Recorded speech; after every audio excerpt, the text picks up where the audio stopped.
మహిళల స్వయం ఉపాధికి టైలరింగ్ ఎంతగానో ఉపయోగపడుతుందని red convent students 1978 charitable trust founder chairman doctor బాదం బాలకృష్ణ పేర్కొన్నారు. కాకినాడ ఎన్ఎఫ్సిఎల్ రోడ్లో గల డాక్టర్ బాదం బాలకృష్ణ క్లినికల్ ల్యాబ్లో red convent students 1978 charitable trust ఆధ్వర్యంలో నలుగురు పేద మహిళలకు కుట్టు మిషన్ల పంపిణీ కార్యక్రమం జరిగింది.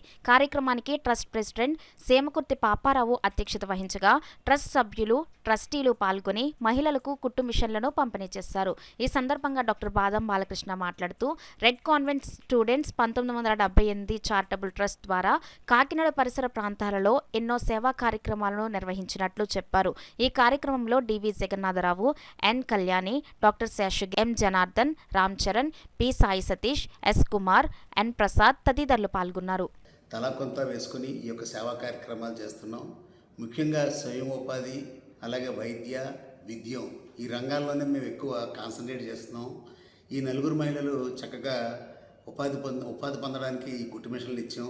వీళ్ళు కుట్టు శిక్షణ పొందిన తర్వాత దీని ద్వారా నెలకు కనీసం 6-7 వేలు కానీ 10 నుంచి 10,000 రూపాయలు సంపాదించుకునే అవకాశం ఉంది.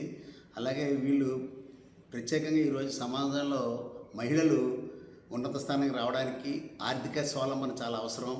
ఎప్పుడైతే ఆర్థికంగా మహిళలు ముందుంటారో ఆ కుటుంబంలో వారికి తగిన గౌరవం లభిస్తుందనే కాన్సెప్ట్ కూడా మాది. దీనికి సంబంధించి మా చైర్మన్ బెంగళూరులో ఉంటారు, బచ్చు కమలబాబు గారు. ఆయన కూడా సలహాలు ఇస్తుంటారు.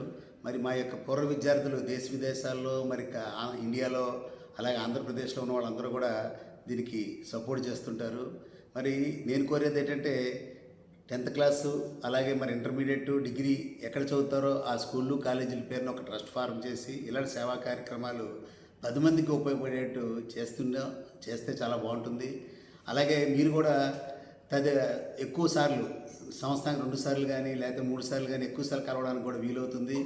ఇలా చేయడం వలన సమాజంలో అవసరమైన వారికి మనం సహాయం చేయగలుగుతామని తెలియజేస్తూ ఈ కార్యక్రమానికి సహకరించిన ప్రతి దాతకి అలాగే రెడ్ కాన్వెంట్ పూర్వ విద్యార్థులందరికీ కూడా